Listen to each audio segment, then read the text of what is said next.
Yes, I'm still here, Hollywood. Coming up on today's episode. I had most of my scenes were with Steve Carell and working together. You know, Steve was great at, I would throw a ball straight one time, a curveball next time, and he would send it right back. And that's always fun. What kind of a kisser was Steve Carell? Oh my God. I don't think I've been asked that question like since the very first season of The Office. That's hilarious. You're not concerned about AI, infringing on your work. Well, I mean, look, I think that even if it does, well, then I'm going to have to deal with it. I feel like we're not going to be able to turn back the hands of time. When it comes to iconic comedy shows of this young century, there was one perfectly written series that allowed its cast to deliver the laughs with incredibly dry and sarcastic performances. The actors often nailed the lines with a quick glance to the camera that kept us viewers always satisfied. At least, that's what she said. This is Still Here Hollywood. I'm Steve Kmetko. Join me with this week's guest, Jan from The Office, Melora Hardin. If you'd like to be more involved with us at Still Here Hollywood, you definitely can. Just visit patreon.com/stillherehollywood. You can support us for as little as $3 a month. You can get our episodes a day before they post anywhere else. You can see what guests will be coming up and submit questions for them. You can even tell us what stars you want us to have on as guests. You'll see what goes on before and after the episode, plus exclusive behind-the-scenes info, pics, video, and more. Again, that's patreon.com/stillherehollywood. Melora, thank you for joining us today. Thank you for having me. And you look so colorful. Thank you. Tell me a little bit about your outfit. I'm not supposed to ask that these days. It's really sexist or something. Really? No.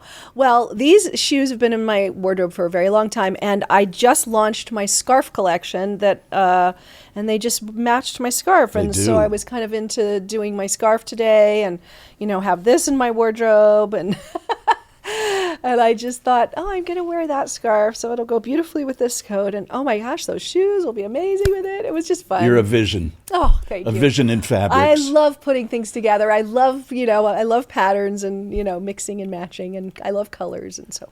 Well, you've done a good job. Thank you. By my eye. Thank you. I appreciate that. Tell me, how long have you been in the business now? Over half a century. Wow, that's like more than 50 years. Yeah, it is. Well, I like that. You're not I'm not worried bashful. about that. Yeah, I'm not bashful, that's no. Good. And I can tell you when I started, too, because everyone can look up my age on the internet, so I could care less. Also, my dad just turned 95, and he's like, you have to celebrate every birthday because there's only one other option. Yes. So yes, I'm fine with that. My parents lived, my mom was 98 when she passed, and my dad was 92, so. See, good genes. We both have good genes. So. Yeah, yeah, I love it. You were on Little House of the Prairie. Yes. Tell me about that. What you remember from that experience? Well, I remember quite a few things because I auditioned with Matthew Laborteaux when we were 9 to play young Caroline and young Michael Landon's character, Charles. And Charles and Carolyn had to be dancing together. And Matthew said he had already been cast, and he said that he wanted me to play the part because I didn't step on his feet and all the other girls did. And I was a dancer, so I was very, if you'd asked me as a child what I was going to do when I grew up, I would have told you I was going to be a ballerina and that acting was my hobby. So when I got to do that, I didn't end up getting that part, but Matthew and then I got cast, I guess it was in Nellie's, the new Nellie, when the new Nellie was introduced, and it was when I was 13 first, and then my character was Belinda, and she got locked in the ice house by the new Nellie, who was just as mean as the old Nellie, and then I got cast when Matthew's character was leaving the show because he died of leukemia, and I played his love interest, and actually, Matthew and I had our first screen kiss together, and he's still a very good friend of mine and the godfather of my second daughter, and so he's still in my life. So so Little House, and we didn't let our kids watch much TV at all. We really hand selected what they could watch, and our youngest daughter Piper, who is Matthew's goddaughter, she just got obsessed with Little House on the Prairie and watched all of them over and over and over again. And so it was a great, really fun experience. And I think maybe also my first time working with someone like Michael Landon, who really had that community feeling, which I also got a real feeling of from Clint Eastwood when I did Absolute Power. He's similar. He has that crew that follows him from movie to movie, and he also works very much like in the same way that Michael Landon works with TV pace, fast. So does Clint, even though he's making movies. He works fast like that. He knows what he wants. He's very decisive. Yes. Yes. I was going to ask you about Michael Landon. What was it like working with him? Oh, he was just so warm. He was so sweet. He just really made all the kids and adults, I just think it made everybody feel very like he had really chosen you. And he just let you do your thing. And when he ever gave you direction, you never felt admonished by him. He just was lovely. He knew how to talk to you. Yeah, he did. He knew how to talk to kids. Must have had something to do with all those years on Bonanza, I would guess. Yeah. All the years being the actor on a TV show, long-running TV show, which, I think Clint has that too. He has that similar. There is something about being a long-time TV actor, especially in the times when TV was TV and films were films, and it was really actually quite separate. And yeah, there was just something about that work ethic, I think. I had an experience once with Clint Eastwood. There was a film festival in Deauville. It was in France, but it was the American Film Festival. They showed nothing but American films. And he was there one year with Bridges of Madison County. And I had never interviewed him before. And we just had a brief second to grab him as he was going by. Well, I don't want to grab Clint Eastwood. But fortunately, his wife, I don't know which one it was at that time. Exactly. But his wife was in television herself. And he walked past me. And then he came back and he said, "My wife tells me you're pretty good, so let's do an interview." Sure. So yeah, he struck me as being really cool. And then every time since then, whenever anything's come up, he seems to remember. He is. He's lovely. And actually, I had one of these amazing interviewers on the red carpet who I've known for years. I think it was the guy who did what is I'm sorry. It's Menopause. I can't remember his name. Such a lovely man. Oh, George Pinocchio. George, that's it. I was gonna say P. It's P. It's G with a P. Yeah, George Pinocchio. Yes, that's who it is. He said to me on the red carpet one time at the Emmys, "Clint Eastwood's trying to get in touch with you. He's being honored at the Thalians Ball, and he wants you to sing." And I was like, okay, I'd like to do that. So we connected with his reps or whatever and got on the phone with him, and he said, yeah, I would love you to sing. And I was like, well, what is your, I found out, like, what is your favorite song? And at that, I think it was, one of his favorite songs was This Time the Dream's on Me, which is a beautiful old song from like the 50s, I think. And then I sang one of my songs. Anyway, he got up and accepted his award, and he must have thanked me 3 times. It's just like, what is going on right now? This is like one of those moments in heaven where you're like, oh my God, he wanted me to sing. Yeah, can everybody see this? I'd like everybody to hear this. Yeah, because he's a musician, and so he really appreciated that part of me as well, and it was just so sweet. He's also a walking icon. Oh, he sure is. He sure is, and he's really a lovely person. He's so down to earth and so grounded and easygoing. And I thought you were going to say he wanted you to sing "Play Misty" for me. Yes, right. That would have been one. That would have been a good one. The cast from The Office worked so well together. Did you all get along? Yes? No? Yeah, we did. I mean, we got along great, and I think that for me, it's the one of those things like in retrospect where you look back and, I think that you don't become like best friends with everybody Right. you're working with. It's You a just job. you just don't. It's a job. Everyone thinks you do because you're, playing that, but you don't. But I would say that the working experience on that show was just really wonderful. Really wonderful. Greg Daniels was really good at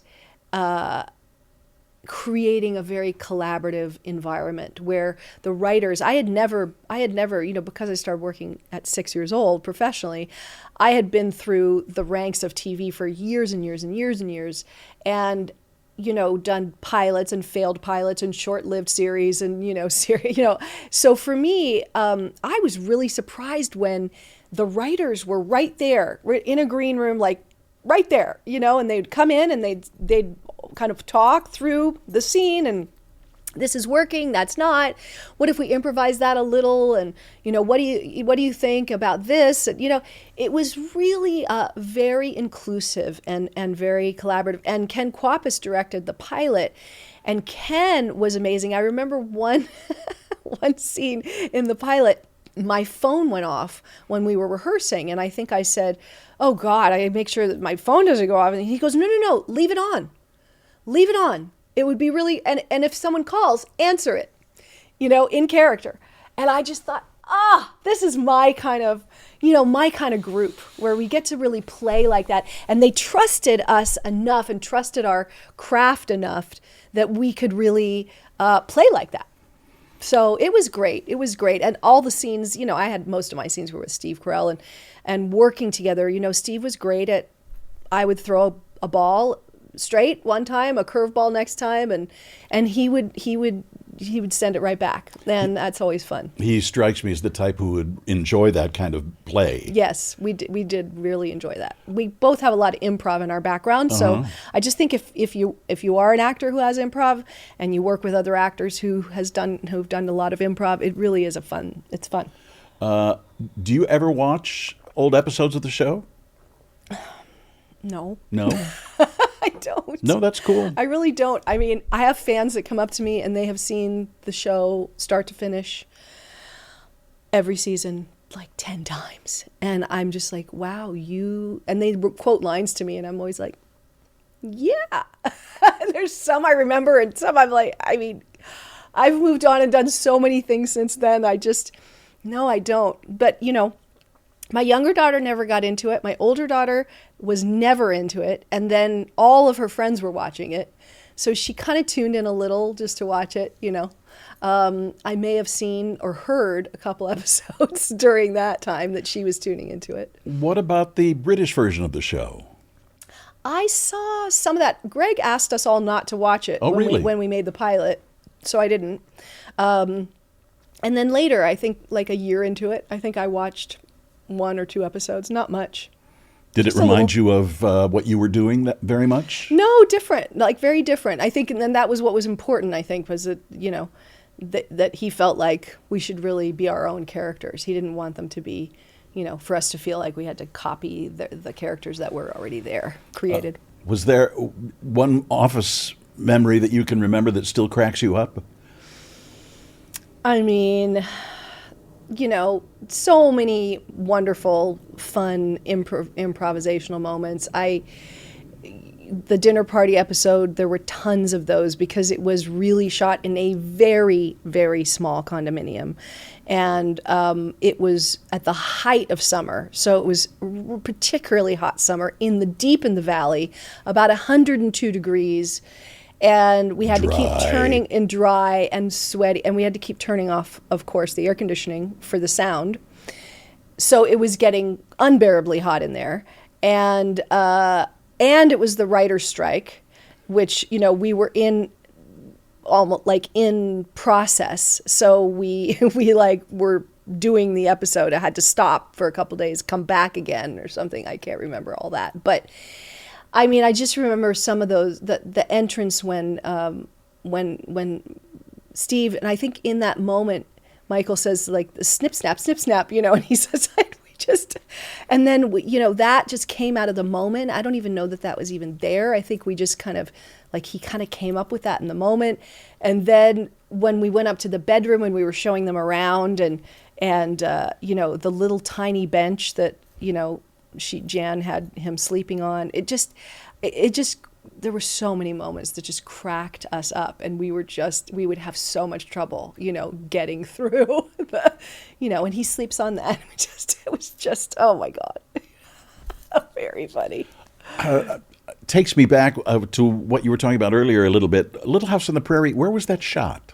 It was shot at the Warner Brothers Ranch. Oh, which doesn't exist anymore, does it? Yeah, I think it's like all torn down. Yeah. And Oh. So. Because I always think of the scene at the beginning of the credits with Laura, I know, Melissa running. Gilbert running, yes, in that field of wheat. It was really so sweet, yeah.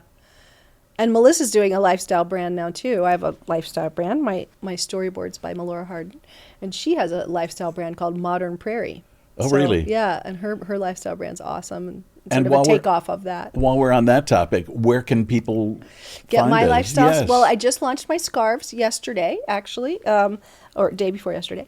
Anyway, they can go to my website and they can see my wallpaper. They can see my fine art collages, and they can buy my scarves. They can buy my wallpaper also. And the website which is is? just Melora.com. www.melora.com. Melora. Yes. Easy enough to spell. Yes. What kind of a kisser was Steve Carell? Oh my God. I don't think I've been asked that question since the very first season of The Office. That's hilarious. I don't remember. It was all fine.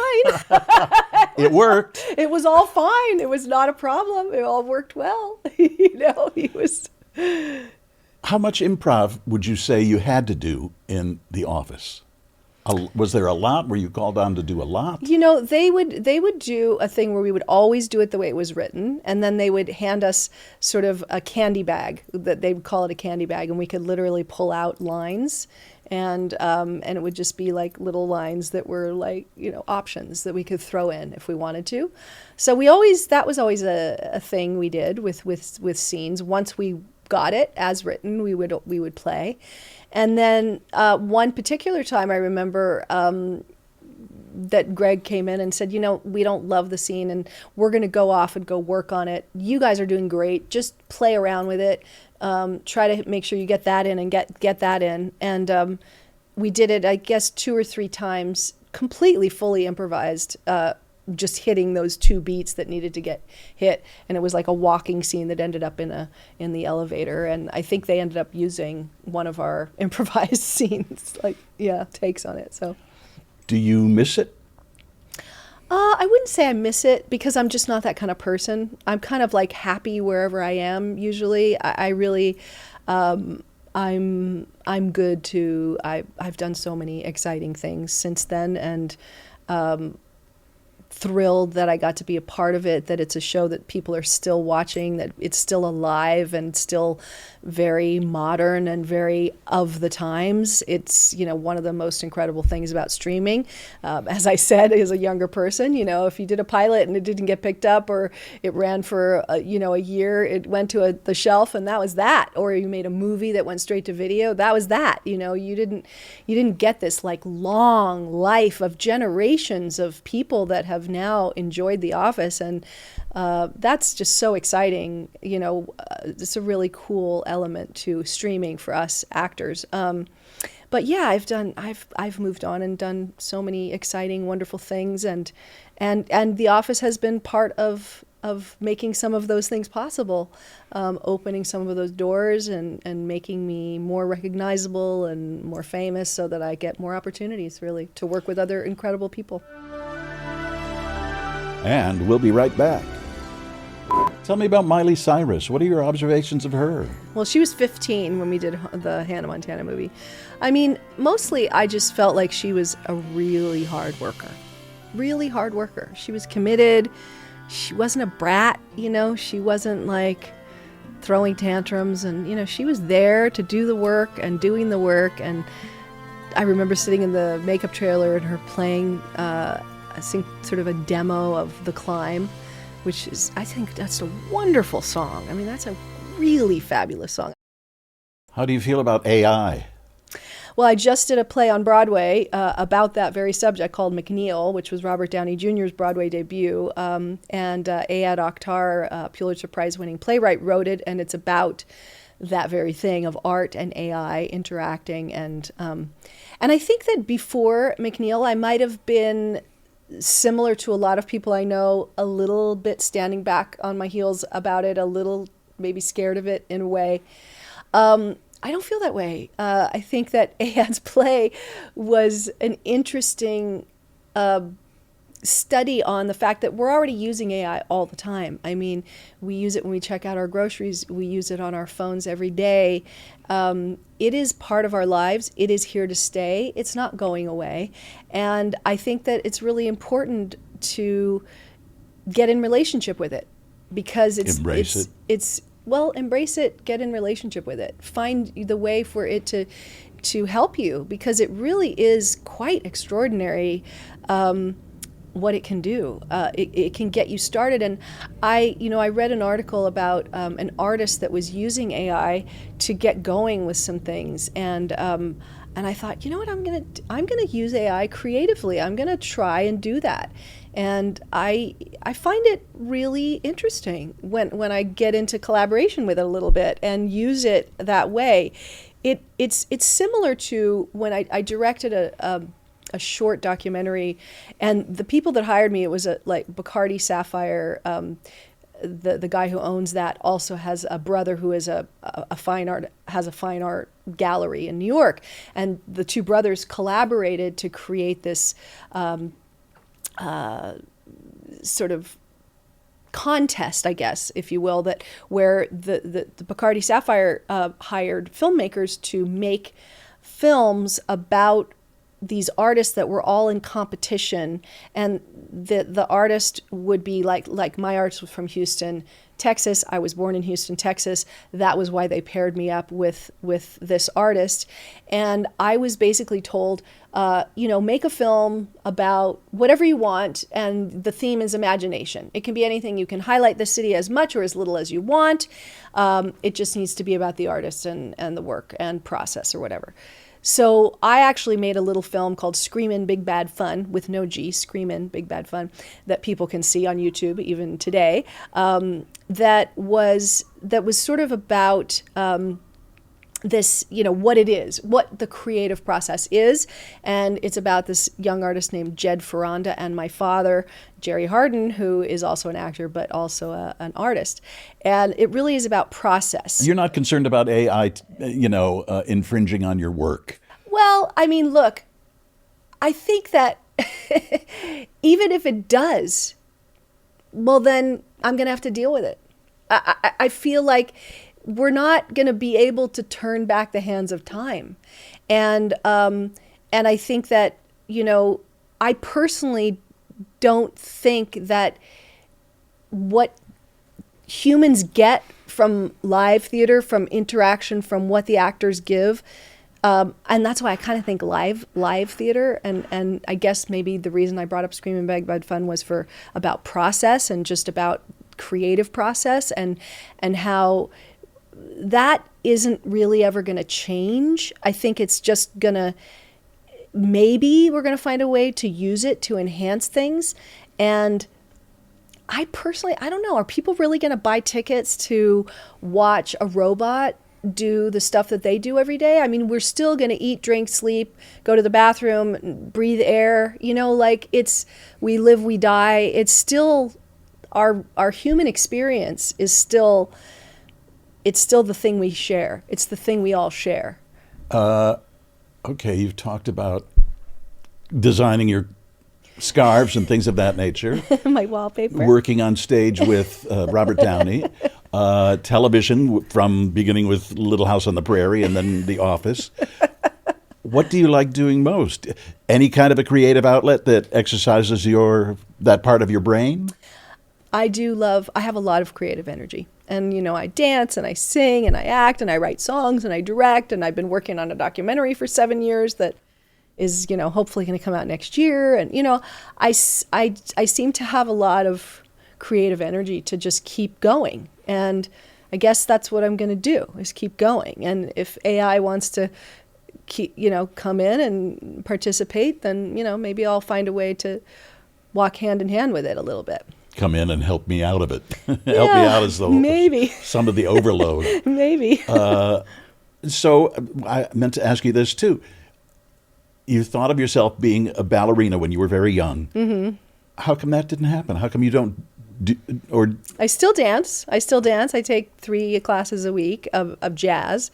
But when I was about 13, I auditioned for the Joffrey Ballet summer scholarship program, and I was accepted to that. And Meredith Bayless was the artistic director at the time, and I had an amazing, glorious summer dancing with the Joffrey Ballet and their scholarship program, and made some really great friends, of which I'm still friends with some of them.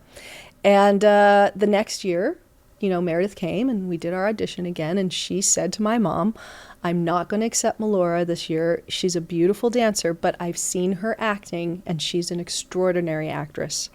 And I think for her to have the career that she would want as a ballerina, I just think that she'd have to,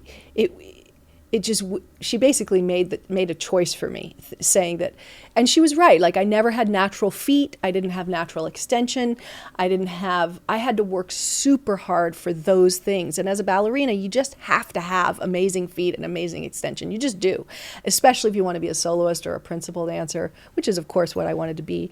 And she was kind of just basically saying, look, my turns are great, my jumps are great, I know how to perform a dance, I'm a beautiful dancer, but I would have never been a star ballerina. I just wouldn't have. And I think she was kind of saying to my mom, but she's a star, as an actress. And so my mom says I walked around like an open wound for about 3 months. I quit acting altogether. I was really sad. And then I think I just sort of was like, well, wait a minute. What did I say? I said I quit acting. I quit dancing. I quit ballet for 3 months. And I didn't quit acting, but I quit ballet. And then I was like, you know what? I still want to dance. And that was when I started taking jazz classes. And now I still take jazz classes. And I made my Broadway debut in Chicago on Broadway. So I got to do the Fosse stuff and really dance. And, and I've danced in other shows I've done. And the Joffrey is located in Chicago now, isn't it? Is it? Aren't they based in Chicago? Maybe I they believe are. so. Oh, yeah, they have this wonderful studio above State Street where floor-to-ceiling windows where you can see them rehearsing and practicing. That's like Alvin Ailey in New York. I love that. It's really kind of neat. Yeah, that really is lovely. It's amazing. You were in Dirty Dancing, the TV series, right? Yeah, I played Baby. Yeah. Nobody puts Baby in the corner. That's right. Is that true? Well, they kind of had to in that one because I was really a good dancer and I had to pretend not to be able to dance as well as I could dance. And Kenny Ortega was our choreographer and he was amazing. And so I had to kind of pull back.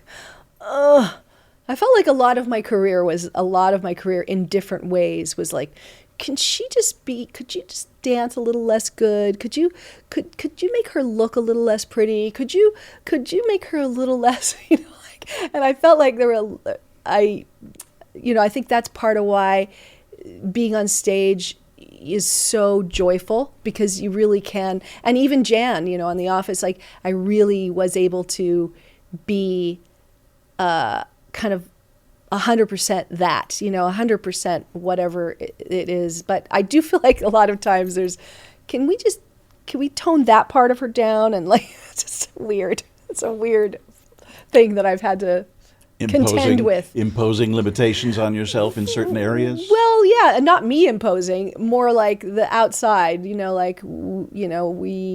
I remember doing 27 Dresses, and I remember the director thinking that James Marsden and I had such great chemistry.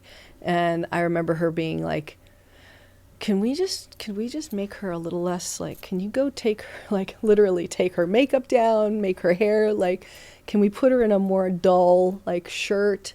Like, she was worried that it was going to be, there was too much chemistry there. So that's always it's an interesting thing like to contend with. Like it would overwhelm the like it might overwhelm the love story yeah. or something, So that's always a funny thing to contend with. Like, okay, well, I mean, I was fine with it, whatever, but it was just... Who, you mentioned Michael Landon, you mentioned Clint Eastwood. Among all the people that you've worked with, who was the biggest influence on you? Oh my gosh. It sounds as though you've encountered some people who were really looking out for your best interests. Mm-hmm, mm-hmm.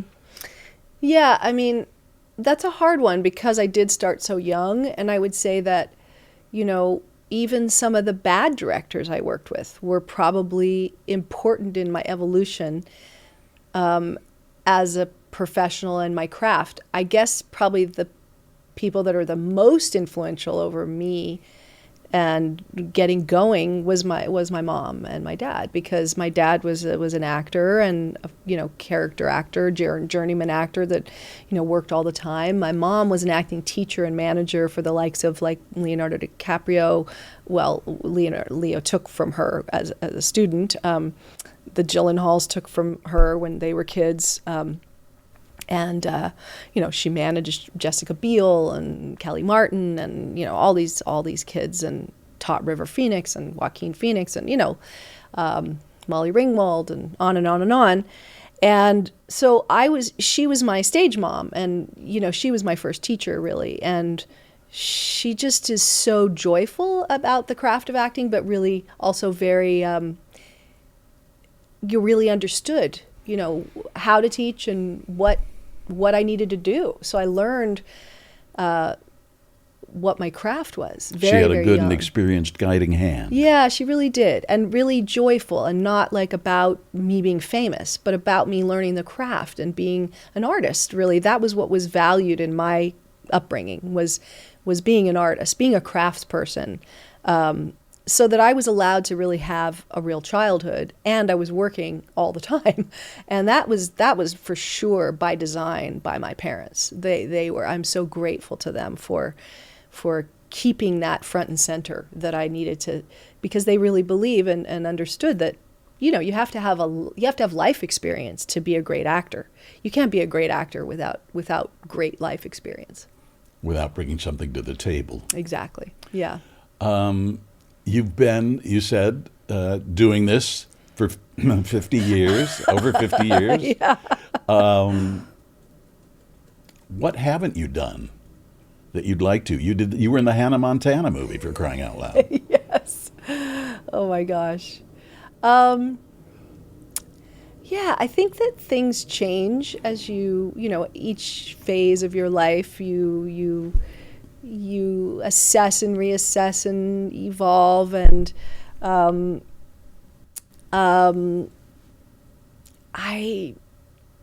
there's a lot I haven't done. And that still people can surprise me with wonderful, these two young filmmakers wrote this gorgeous script of this little indie film that, I co-produced with them called Golden Vanity, basically about a fading movie star a la Judy Garland on the last day of her life, where she decides to record her life story. It's a one-woman movie, the first one-woman movie, as far as we know, that's ever been made.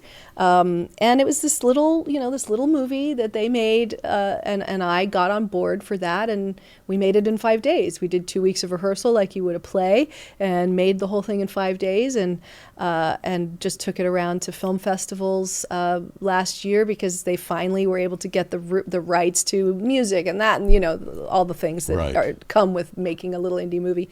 And that was so joyful to take this little movie that not many people are going to see, but people at the film festivals did. And I went to all of them. I sat with all these audiences. I talked to them afterwards, and that kind of thing is really, really wonderful, because you get that human element again we were talking about that AI could never replace, obviously. So yeah, I think just anything creative. I'm always looking for opportunities to be creative, and that can come in many guises. I'm always open to being surprised and being asked. Tell me about Miley Cyrus. What are your observations of her? Well, she was 15 when we did the Hannah Montana movie. I mean, mostly I just felt like she was a really hard worker. Really hard worker. She was committed. She wasn't a brat, she wasn't like throwing tantrums, and she was there to do the work and doing the work. And I remember sitting in the makeup trailer and her playing I think sort of a demo of The Climb, which is, I think that's a wonderful song. I mean, that's a really fabulous song. I sometimes sing that when I do like live cabaret stuff. I sometimes sing The Climb. I really enjoy singing it. It's just a beautiful song. She's a real, she's a phenomenon. She's a hard worker, and she's so talented. Yes, she is. She's so talented. I think was it last year's Grammys or the year before? Yeah. Where she just kind of like burst Blew out. up. Yeah, she did. Yeah, it was really exciting. People who may not have known about her before. Yes, that's right. Here's this adult. Yeah, where'd she come from? Yeah. And she was, it takes a real certain personality to be able to do all that transitioning from young, teenagedom into young adulthood in front of everyone. Yeah. And I mean, just people are so hard on it. And I'm like, really? As if you didn't do that? You didn't do some things you would look back on and be like, I wasn't really a person I should have dated, or I shouldn't have really said that, or why did I wear my hair like that, or how come I posed like that for that picture? I mean, come on, we've all done that. And to be able to do that in front of everyone in a town where criticism is it's kind of remarkable. So I think even that, even if you don't like some of the choices she's made, wow, that she could do that and has the kind of resilience to just keep on going is extraordinary. We'll be right back. Transparent came along at a time that 2 weeks before I said to my husband, I really want to cut my hair off. I need to get a part where they ask me to cut my hair off because I can't cut it off because everybody knows me as, this.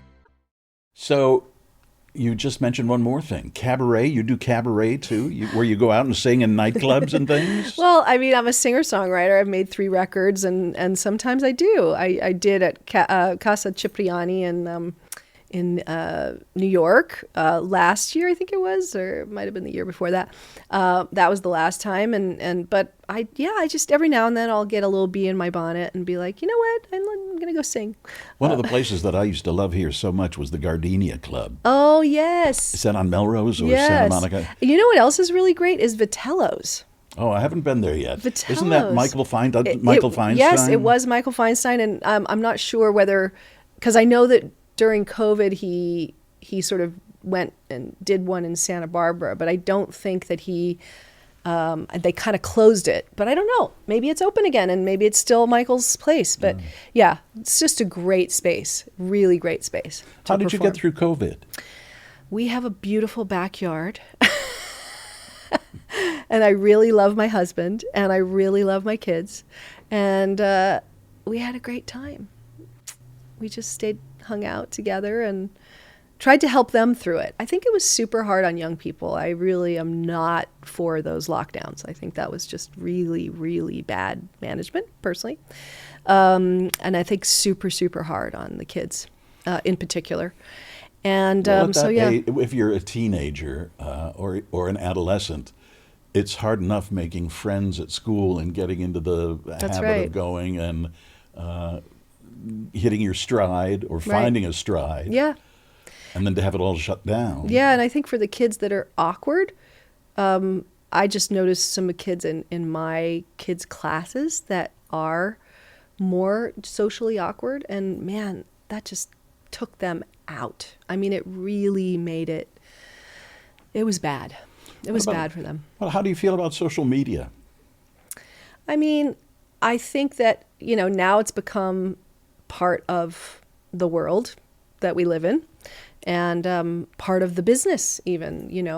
We, as actors, we kind of all have to interact with it. And again, I was reticent to get going with it and found it overwhelming and found it, offensive and irritating and not fun and all those things. And then I met my social media manager who made it fun and helped me to figure out how to do it in a way that I could be doing what I needed to do professionally. But I don't really rely on it too much for my real life much. I mean, friends will send me things and I'll look at that. I will, listen to things, obviously podcasts, and I'll tune into things, but again, I'm one of those people that is like, it's here. We have to find a way to deal with it. And the way we dealt with it as parents was that we didn't let our kids have phones at all until they graduated 8th grade. We turned our television off when our first daughter was born. We don't have a television in our house. We didn't give them iPads. They were allowed to watch musicals like Sound of Music, Singing in the Rain, all the Doris Day movies, Wizard of Oz, Little House on the Prairie, Wizard of Oz, all those classics. But yeah, we did not use television as a babysitter. We did not use social media or phones as babysitters. We did not let them look at screens. We were very adamant about that. And I don't know, for my parenting, I guess we just really I believe in trying to say yes as often as possible so that when you say no, it means no. So I'm not a parent who says a lot of no's, like a lot of like, no, don't do, no, no. I'm always like, try to leave them a lot of space. Now they're grown women, so I don't really say much of anything about any of it. But as kids, that was the parenting tactic that we took, was sort of to just try to say yes so that when we said no, no was no. And really no meant no in our family. And our daughter came to us when she was in 8th grade, and she's like, Mom, I'm the only one who doesn't have a phone in my class, and I'm really a good kid, and I could deal with it. And I said, I know, you are. You are a great kid. It's not about you being a great kid. You're a great kid. And you're not getting a phone until you graduate. Bottom line. It's just the way it is. And it's like, you're wonderful. It's not about that. Well, it's also, I think, very important for parents to say what they mean and mean what they say. Yeah, Can't go backsliding and say, well, maybe, yeah, you're so cute. And when you do that cute thing with your, with your mouth or whatever, like, okay. No, I really, and we would also, as they got to be teenagers and they got to be older, it was like, look, enroll us. We're saying no, but you want us to change our mind. Go ahead. Like, get up on, my husband used to be a lawyer. He's like, go ahead. Let's see. Try to convince us. Negotiate. Make a case. Let's see you negotiate and see if you can win us over. And we'll try to be, we're going to be reasonable about it. So they did. They won some cases that way. Is it hard raising children in Hollywood? I mean, I was raised in Hollywood. And I had an amazing childhood. I was raised as a child actor. Everyone's like, that's horrible. How can you be a normal, grounded person? I had really amazing parents. I mean, I had parents that were all about the craft. They were all about art. When my parents had zero money, I felt like we had everything. I felt like we had all the money in the world, because what was revered and celebrated in my family was family and family time and taking time and playing ball and playing Frisbee and going on family Sundays. And, it's just, I think it's where your priorities are. It's where your priorities are. So I am not very taken with the surface part of Hollywood. I'm really taken with the craft, the art, the creative, the fellow creatives that I get to work with. And that's just amazing. So, but I value, my family and my kids and their well-being and their joy and their happiness. I remember saying to them when I did the Bold Type, and we shot the Bold Type in Montreal for New York, and it was when the kids were teens that we started. And I remember sitting at the dinner table and saying, I want you girls, I want to make a toast to you to say thank you for just being the girls you are. Because if you weren't joyful, happy, grounded girls, I would have to choose you, and I would not be able to go and do this, where I was away from them, 2 weeks at a time, and I would try to fly home, and but their lives were happening. They couldn't come and see me all the time. I was the one that was lonely and had to, and my amazing husband, of course, holding down the fort and, making everything tick while I was away. But it was like, just saying to them, like, you make this possible for mommy to be able to follow her dreams too. and they know that I would always choose them first. If they were big mess ups, I'm like, if you guys were big fuck ups, I'd have to be here taking care of that. May I ask how old they are? They are now just turned 23 and 19. Wow. Yeah. Your work is done here. Young women, beautiful, amazing young women. On Transparent, you were nominated for an Emmy. How was that experience? Oh, so great. Are you kidding? I mean, that was, talk about just a group of incredible artists, and Joey Soloway was so committed to it being this certain type of creative experience, where the day would start often with what she would call box. What they would call box. And they would say, everyone's going to come and you can stand on the box if you have something to say. I mean, literally the whole crew, not just the cast, it'd be the cast, the crew, everybody would be there. And the AD would carve out enough time that we would have 30 minutes, 45 minutes in the morning to be able to go and do box, which would be standing on the box. If you have something to say, you can acknowledge people, you can speak up about something if you need to communicate about something. And I just remember thinking, wow, okay, this is a first. And what a cool, fun, just very unique individual way to do it. And we also had some cool rehearsals with kind of her, with Joey's mentor. And wow, it was a very creative experience. And that particular episode where that I did get nominated for, which was the episode where Tammy falls off the wagon and kind of has a tantrum.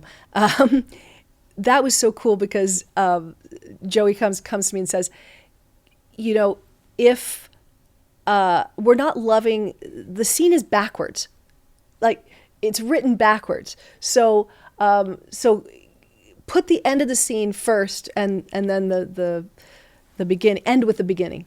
And that was really, I was like, oh yeah. Like it really was cool when so just the way that Joey had their eyes on everything in this very creative way was extraordinary and fun and playful and creative, and then just the other actors, were wonderful. Amy Landecker played my lover in it, so we had a lot of fun working together. Tig Notaro played my ex-wife; she was amazing. Jeffrey Tambor was amazing to work with. I loved everybody. Literally, I loved everybody. It was just a great group. The whole box experience reminds me, as you describe it, reminds me a little bit of an AA meeting where everybody gets the opportunity to say, if you have something to say, you say it. If you don't, you pass. And interesting. Going that route and doing that kind of an exercise lets you feed off other people, and sometimes inspires you to say something you hadn't thought about, or something to work on. Interesting way of handling it. Well, and I've always said that making film and TV is the greatest team sport of all, and people that aren't in the business don't realize how much of a team sport it is. Very collaborative. It's so collaborative. But if craft service isn't making good snacks that make you feel good and are healthy and delicious and nourishing, then, the energy goes down. The crew gets a little bit fuzzy. They're not paying attention as well. Lights fall over. Actors can't get the energy up for what they need to do. It's really quite amazing. And so I think Box was really good for creating that collaborative team spirit. One of the things I miss most about going into a job on a daily basis, I live in Chicago. It's so far removed from Hollywood. And while I get to interact with the folks here at the podcast, it's not the same as being there on a daily basis, sitting next to somebody. And, sometimes you're all talking stream of consciousness, and it's just so stimulating. I find it very stimulating. and you find different ways of expressing yourself. I miss that. Yeah, I'm sure. Working in a newsroom as I did for like 30 years, you have all these current events going on and people yelling over each other and across the room, and it's pretty amazing. Yeah. Maybe they'll get you back then. Oh, maybe. At 71, I can't see moving across the country again. I've done it enough times now. Right. Tell me about when you put on your directing hat. Well, I mean, my first directing job was a one-woman show. I met this young woman in a writing class that we did together. I've taken multiple writing classes for some kind of a one-person show, and she was doing hers, and I came in and kind of gave some notes, and she called me and said, "I loved your notes. Would you direct my show?" And also it had some movement, dance in it, kind of, and being that I was a dancer too. So I did that, and it worked out great. We had a wonderful time together, and it got some nice reviews, and it was a small little theater, here in LA, and did great. And so then my husband wrote a screenplay that was when our first daughter Rory was born, about what if you lost your soulmate, and I was reading it while I was getting a manicure, pedicure, and I was literally like, I just burst into tears. I had to stop the manicure and say, like, I'm sorry, but I have to. And I went to my car and I called him and I said, "Oh my God, honey, I need to direct this. And it was just sort of like, I don't even know where it came from. I had to direct this movie that felt very personal, and it was really a love letter to me, his script, and I think that the movie I made was a love letter back to him, really about the circle of life, and it was, so that was really my film school. It's called You, A Love Story, and people can rent it on iTunes and Amazon, I think. And I would say that was my film school, because the thing that I was familiar with all the steps of it, except the editing room. That was really where I was like, oh, I've never been in an editing room. I've never done that part.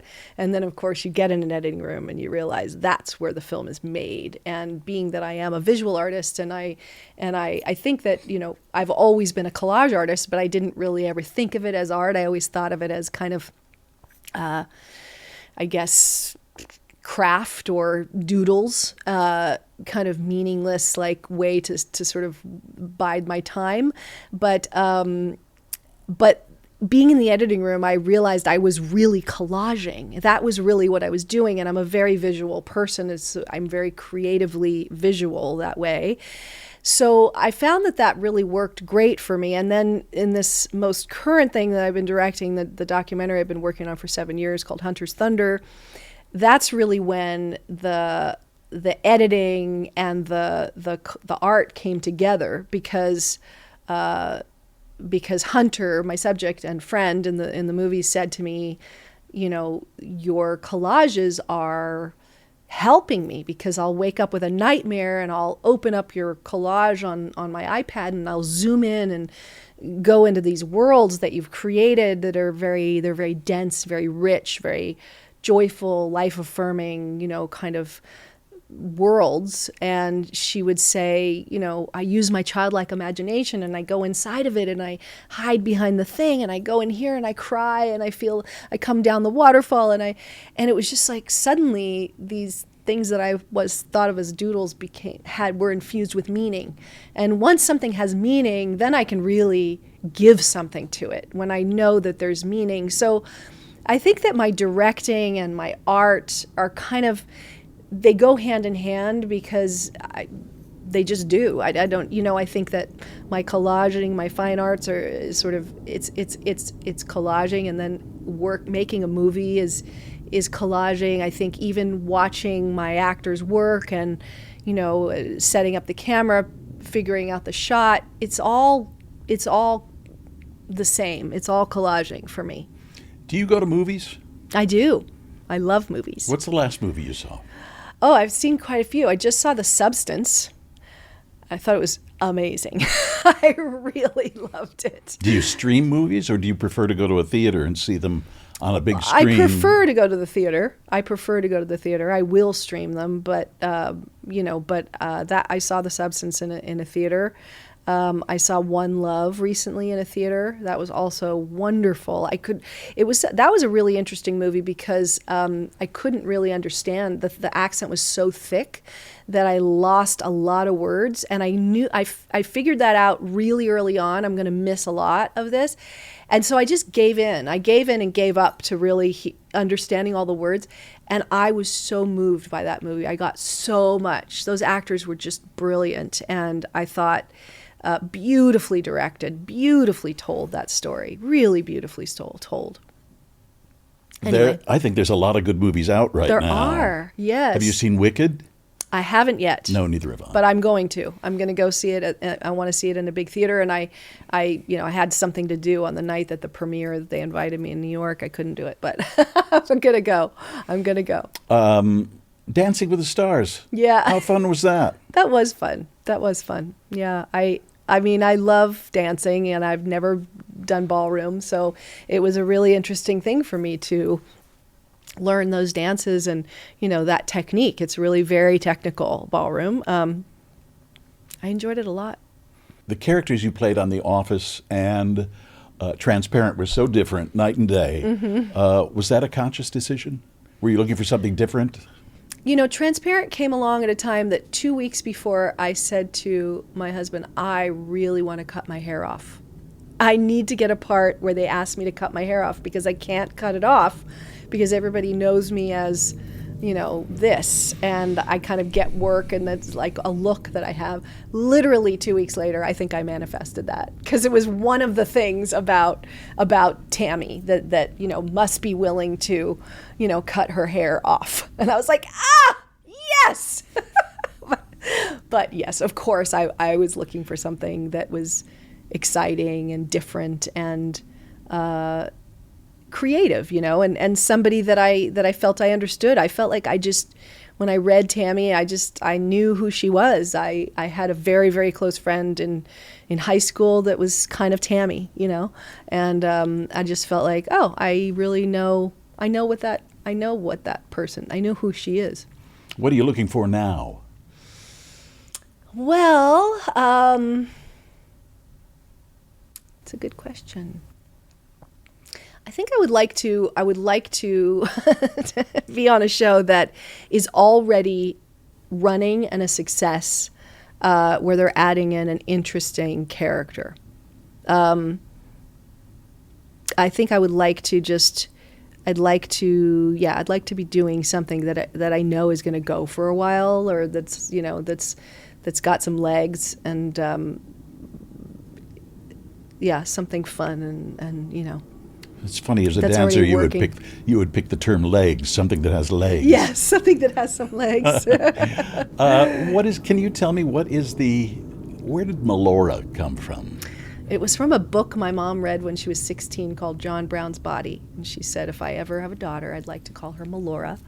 And I guess my brother's 5 years older than me, and if my brother had been a girl, they were going to name her something. Whatever. Jennifer, I think. And because my dad didn't like the name. And then when I came along, he was like, I do like the name now. So I got really lucky because I can't really envision myself with any other name.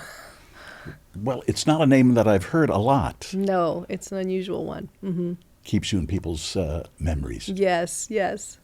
When you got the breakup script for The Office, what were your first impressions, your first thoughts? I think that, I felt like, okay, I guess that's what's happening now, Greg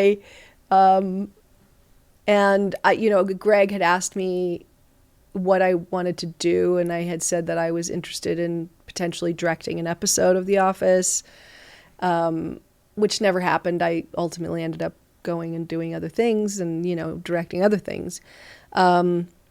But yeah, I guess I was just sort of like, okay, I guess Jan is coming to an end.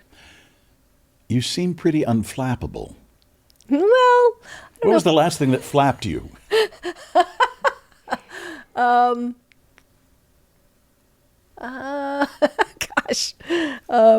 What flapped me? Well, I don't know. I think that the things that get me going are more like personal things that I'm personally working on for myself. And really those things can show up.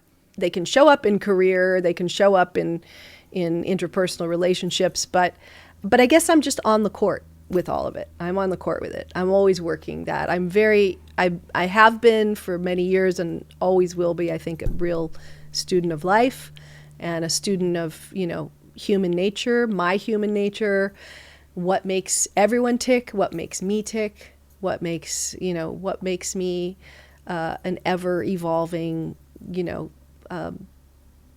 self-actualized person. I'm always working towards that at all times. I'm always working the work that works for me, that with my coach that I've found, and my husband and I are on that path together, working to always just sort of make our lives what we want it to be. You just seem as though you're someone who takes everything in stride. Well, I think What's next? I think so. I mean, look, I'm just so happy to be who I am, to have the life I have with the children I have, the husband I have, the parents that I have still alive. My mom's 85, my dad's 95.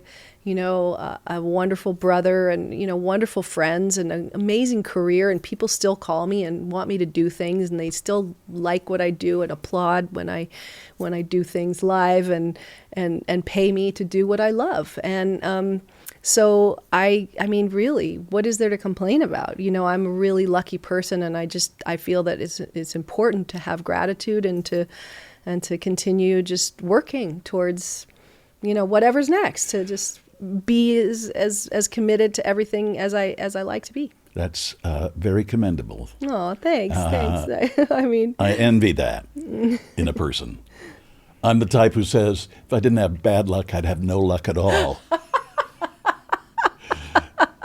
That's my motto. I think you've had pretty good luck. You were just sitting here telling me you've interviewed Esther Williams, Betty Davis, and Maureen O'Hara. I mean, come on. Jack Lemmon, Walter Matthau. I've had a few. Yeah, I think you've had some good luck. But I still like to complain. Oh, here comes Steve. He's going to unload on us. That's what my friends say. I love it. Anyway. Yeah. Thank you, Melora. This was delightful. Well, Thanks for stopping you. by. I've enjoyed this. Yeah, me too. Thanks Good. a lot. And I love the shoes. Keep the shoes. Okay, I will. You think they go with my scarf? Yes, I think so. Yeah, well, you could probably get your leg up there, but I don't want you to do that. I'm not sure if I could now. Did you see what the ruby slippers sold for recently? What? $32 million at auction. Oh, my God. Yeah. Wow. They were thinking maybe 3 or 4 million. Were they owned? Were they owned by a private? Yes, owner? These were the pair that were stolen some time ago, but they were returned to the person who owned them, and they put them up for auction. And $32 million through Sotheby's, I believe. Wow. Okay, that's pretty great. Yeah. I wouldn't mind having some ruby slippers to sell for $32 million. Well, the thing is, they weren't real rubies. They're sequins. Exactly, right? Yes. They're probably crystal, little things. Still Here Hollywood is a production of the Still Here Network. All things technical run by Justin Zangerly. Theme music by Brian Sanashin. And executive producer is Jim Lichtenstein.